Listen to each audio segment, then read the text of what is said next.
Hi friends, welcome to my classroom. বন্ধুরা, এই ভিডিওতে যৌগিক ভেদ নিয়ে আলোচনা করব, অর্থাৎ যৌগিক ভেদ কাকে বলে, এটা কোথায় ব্যবহার করা হয় ইত্যাদি।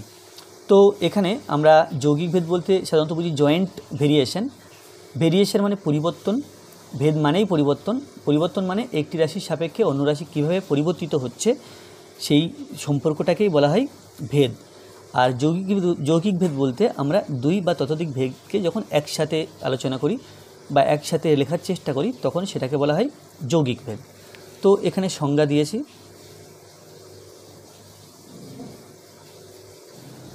দিয়েছি দেখো, যদি একটি চলরাশি অন্য একাধিক চলরাশির গুণফলের সঙ্গে সরল ভেদে থাকে তবে প্রথম চলরাশি অপর চলরাশিগুলির সঙ্গে যৌগিক ভেদে আছে বলা হয়। অর্থাৎ এক্স সমানুপাতি এ বি সি যদি হয় তাহলে বলা হয় এক্স রাশিটি এ বি ও সি রাশির সাথে যৌগিক ভেদে আছে। ঠিক আছে, যেমন আমরা এখানে উদাহরণ দিয়ে শুরু করব। উদাহরণ, জুলের সূত্র যে তড়িৎ প্রবাহের তাপীয় ফল সংক্রান্ত যে জুলের সূত্র, সেখানে আমরা দেখেছি যে এইচ অর্থাৎ উৎপন্ন তাপ সমানুপাতি আই স্কয়ার আর টি। এখানে আই হলো প্রবাহ মাত্রা, আর হলো প্রবাহীর রোধ এবং টি হলো প্রবাহ কাল, অর্থাৎ যে সময় ধরে তড়িৎ প্রবাহ ঘটছে। তাহলে যেখানে এইচ সমান তাপ, এটা বলে দিলাম। তাহলে প্রবাহের সময় টি, অর্থাৎ এইচ রাশিটি এইচ স্কোয়ার এই আই স্কোয়ার আর ও টি এর সমানুপাতি। তাহলে আই স্কোয়ার আর টি এর সমানুপাতি।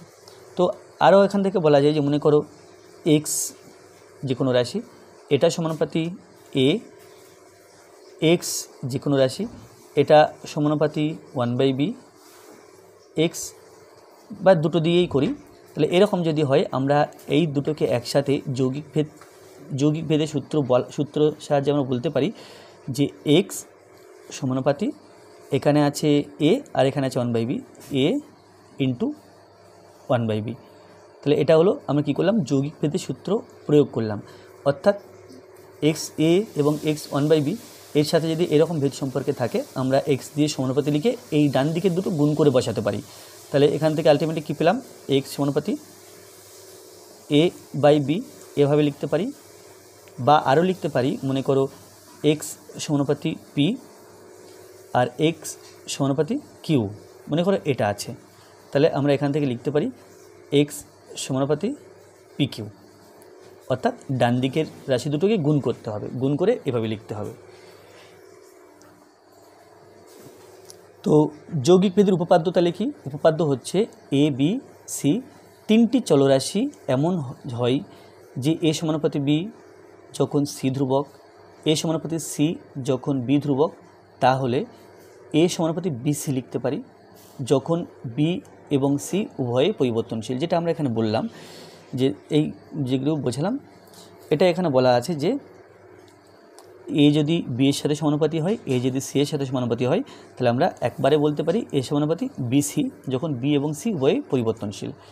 এখন উদাহরণ হচ্ছে আদর্শ গ্যাসের ক্ষেত্রে আমরা যে আদর্শ গ্যাসের অবস্থার সমীকরণ পড়েছি। দেখো, আদর্শ গ্যাসের ক্ষেত্রে বয়েলের সূত্রে বলা আছে ভি সমানুপাতি 1/p, অর্থাৎ আয়তনটা চাপের সাথে ব্যস্ত ভেদে আছে, এবং চার্লসের সূত্র অনুযায়ী ভি সমানুপাতি টি, অর্থাৎ গ্যাসের আয়তন তার তাপমাত্রার সাথে সরল ভেদে আছে। অর্থাৎ ভি সমানুপাতি 1/p আর ভি সমানুপাতি 1/t। এখন যৌগিক ভেদের উপপাদ্য অনুযায়ী লেখা যায় ভি সমানুপাতি 1/p ইন্টু টি, অর্থাৎ এই ডান দিকের পার্টটা কী করলাম, গুণ করে দিলাম। তাহলে কী পেলাম, ভি সমানুপাতি টি আর এক গুণ করলে টি, নিচে পি, ভি সমানুপাতি টি/পি। তাহলে এ পর্যন্ত লিখতে পারলাম। তো এইভাবে আমরা যৌগিক ভেদ প্রয়োগ করে বয়েল ও চার্লসের সমন্বয় সূত্র লিখতে পারি। তাই এখান থেকে এরপরে কি লিখতে পারি, এরপরে লিখতে পারি যে ভি সমান, এখানে ধ্রুবক সংখ্যা আনতে হবে, সমানুপাতি চিহ্ন তুলে আমরা কাজ করার ক্ষেত্রে যদি সমান চিহ্ন দিই তাহলে কিন্তু এখানে একটা ধ্রুবক সংখ্যা আনতে হয়, আর এই ধ্রুবক সংখ্যাটার নাম হচ্ছে ভেদ ধ্রুবক। এই কেটাকে বলা হয় কে হলো ভেদ ধ্রুবক।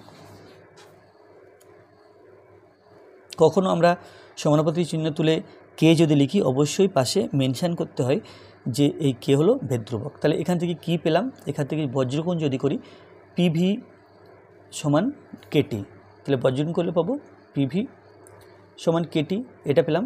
বা অন্যভাবে লেখা যায় পিভি বাই টি সমান কে। তো যাই হোক, এইগুলো লেখা উদ্দেশ্য নয়, উদ্দেশ্য হচ্ছে এই পর্যন্ত যে ভি সমানুপাতি যদি 1/p হয়, ভি সমানুপাতি যদি টি হয়, তাহলে আমরা একসঙ্গে লিখতে পারি ভি সমানুপাতি 1/p ইন্টু টি।